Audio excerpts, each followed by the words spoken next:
وہ ایک بچہ آیا نا اپنی ماں کے لیے لباس لینے کے لیے، اور پہلے وہ گیا اپنے چچا کے پاس، اس کی ماں بیوہ تھی اور اس کا لباس پھٹ گیا تھا، اور وہ اپنے چچا کے پاس گیا تو اس نے دتکار دیا۔ ماں نے اس کو روکا تھا بیٹا نہ جانا، لیکن اس نے کہا کہ تیرے بدن کے اوپر جو لباس ہے وہ بھی پھٹ گیا اور جگہ جگہ سے جسم جھلک رہا ہے، تو میں اپنے چچا سے آپ کے لیے لباس لے کے آتا ہوں۔ پھر جو رویہ اس نے اختیار کیا تو واپس روتا ہوا آ رہا تھا، تو کسی نے راستے نے پوچھا کہ کیا ماجرا ہوا؟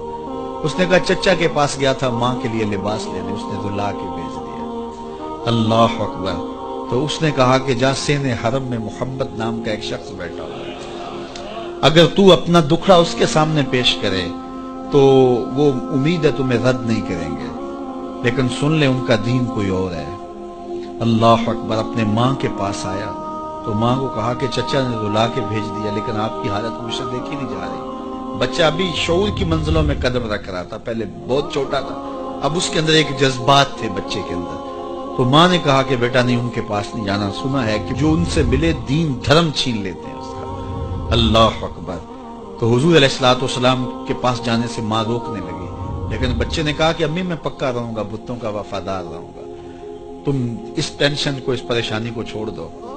اور حضور کی خدمت میں حاضر ہوا۔ حضور صحن حرم میں چادر اوڑے بیٹھے ہوئے تھے، اور جا کے کہنے لگا میں پہلے بات آپ سے کر لیتا ہوں، آپ کا دین میں نے قبول نہیں کرنا۔ حضور مسکرا کے بولے بیٹا بتاؤ کس لیے آئے ہو؟ کہا میری ماں بے لباس ہے، میں آپ سے لباس لینے آیا ہوں۔ حضور نے چادر رحمت اتار کے اس کے کندھوں پہ ڈالی۔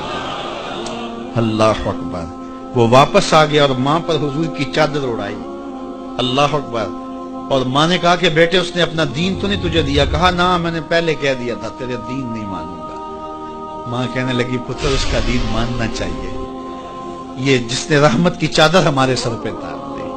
اللہ اکبر۔ تیری تک کے ادامہ میں مرید ہو گئے۔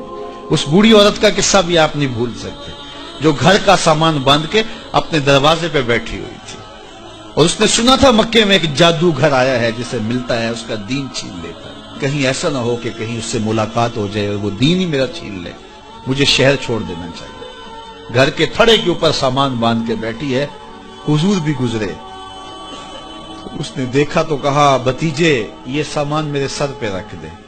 حضور نے سامان اٹھایا، دیکھا تو بوجھل تھا، وزنی تھا، اور بڑھیا کو دیکھا تو کمزور تھی۔ وہ کہا کہ بڑھیا اگر چاہو تو جہاں چاہتی ہو میں خود نہ چھوڑا۔ اس نے کہا اس سے بڑی مہربانی کیا ہوگی؟ حضور نے سامان اٹھایا ہوا ہے اور بڑھیا سے باتیں بھی کرتے جا رہے ہیں۔ تو بڑھیا کو کہا کیوں جا رہی ہے؟ اس نے کہا کہ سنا ہے یہاں ایک جادوگر ہے جو لوگوں کا دھرم لوٹ لیتا ہے، لوگوں کا دین لوٹ لیتا ہے۔ میں نے ساری زندگی بتوں سے وفا کی، میرے آبا و اجداد نے بتوں سے وفا کی ہے، میں چاہتی ہوں دین اجداد ہاتھ سے چھوٹ نہ جائے، آخر اس شہر میں رہتی ہوں کہیں مل نہ جائے۔ خیر حضور نے کچھ نہیں کہا، اس کا سامان نہیں پھینک دیا کہ ٹھیک ہے تم پھر جاؤ۔ سامان اس کا اٹھایا اور جہاں تک اس نے جانا تھا سامان پہنچایا، سامان سپرد کر کے واپس پلٹنے لگے۔ تو اس نے کہا بچے اپنا نام تو بتا دے، لوگ کہیں گے کہ مکہ چھوڑ آئی ہو تو بتاؤں گی ایک جادوگر کے دکھ سے چھوڑ آئی ہوں، تو وہ کتنا برا بھلا کہیں گے شہر مکہ کو کہ جس مکہ سے لوگ نقل مکانی کرنے پہ مجبور ہو گئے۔ تو میں انہیں یہ بھی بتاؤں گی کہ جس مکے میں جادوگر رہتا ہے اتنا اچھا نوجوان بھی رہتا ہے، تو تیرا نام لیا کروں گی، تیرے قصیدے پڑھا کروں گی۔ تو حضور علیہ السلام مسکرا پڑے، کہا بڑھیا جس جادوگر سے بھاگ کے آئی ہے وہ تیرے سامنے کھڑا ہے۔ اس نے کہا سچ سے آپ ہی محمد ہیں؟ حضور نے فرمایا نام میرا یہی ہے۔ تو اس نے کہا پھر آپ کا جادو میرے پہ چل گیا ہے۔ اللہ اکبر۔ تیری تک کے ادامہ میں مرید ہو گئے، لوگوں کی خدمت کریں، بوڑھوں کے کام آئیں، دکھیوں کے کام آئیں، مصیبت زدہ کے کام آئیں۔ حضور یتیم ہو کے یتیم پرور تھے، لاچاروں کی مدد کرتے، لوگوں کے گھروں میں پانی بھر کے دے دیتے، اور دکھیوں کے کام آ جاتے اور مصیبت زدوں کے کام آ جاتے۔